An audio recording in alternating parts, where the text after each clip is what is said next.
Vrijdag 13 januari is het weer zoiets, het PNM Liedjesfestival. Dit jaar in Boulder. En ook deze artiest duidt met. Manon en Bart, wat leuk om hier in het mooie, ons eigen mooie Boulder te zijn, op deze prachtige locatie.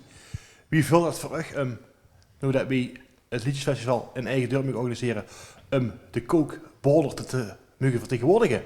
Ja, dat is fantastisch natuurlijk. Daar hebben we ook heel erg op gehoopt dat dat zou lukken.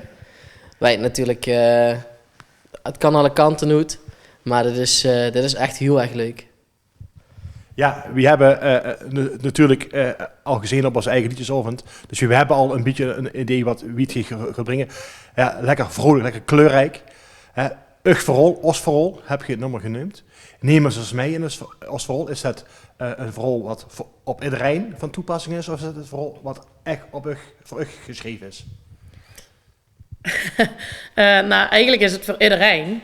Het is ons verhaal in de zin van met vastelovend is eigenlijk één grote familie. En de begint met een leeg vel, want er is nog geen feestje geweest of er is nog niks gedaan, niks gebeurd. En na de vastelovend is er heel veel gebeurd. En zien er zoveel uiteenlopende verhalen die allemaal eigenlijk samen één verhaal en dus ons verhaal maken. Ja.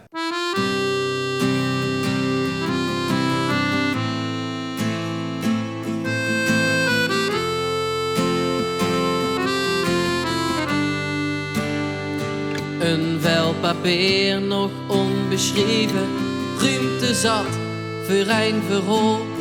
In deze dag werd het geschreven, samen met u allemaal. Pat in pen en start met schrijven aan het mooiste feestverhaal.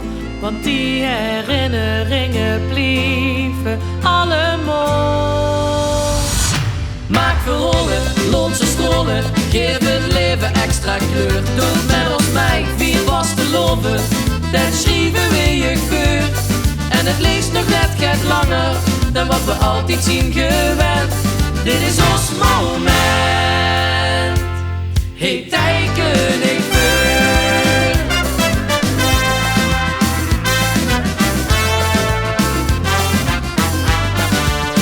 In de beschrijving van ons leven stijgt genieten bovenaan.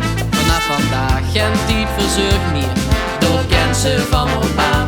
En ook geen tijd om terug te kijken naar alles wat er is gebeurd. Ik zorg gewoon dat deze dag wordt ingekleurd. Maak verhalen, loop ze stolen, geef het leven extra kleur. Door met ons mee, vier vasteloven, dat schrijven we je geur. En het is nog net gaat langer dan wat we altijd zien gewend. Dit is ons moment. Hey, teken.